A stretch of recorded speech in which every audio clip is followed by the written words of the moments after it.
Hey guys, so in today's video, we are going to learn the differences between a private limited company and a public limited company. So a private limited company is a small to medium sized business that is often owned by the shareholders who are the member of the same family.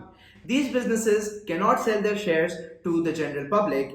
Instead, they sell their shares to their friends, families, and workers. Now, let's talk about the advantages of a private limited company. Firstly, the shareholders of a private limited company have limited liability, separate legal identity, and continuity. Secondly, the real owner is often able to retain his control. And thirdly, they can raise finance by selling their shares to their friends, families, and workers. Now, let's talk about the disadvantages of a private limited company. Number one, they are not able to sell their shares to the general public. Number two, there are too many legal formalities in setting up a private limited company.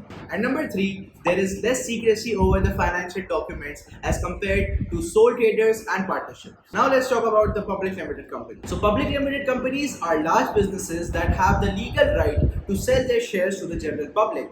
Their share prices are listed on the National Stock Exchange, such as PSX.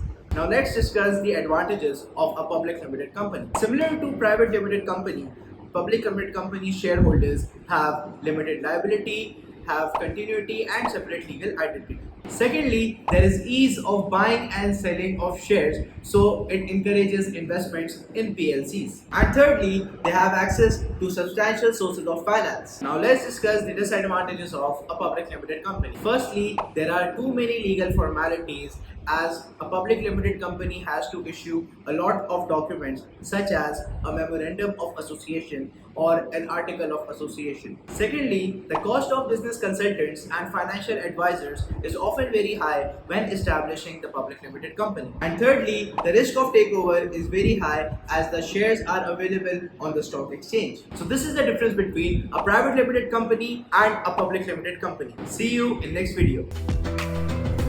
अपने business concepts को और बेहतर बनाने के लिए subscribe करें मेरा YouTube channel.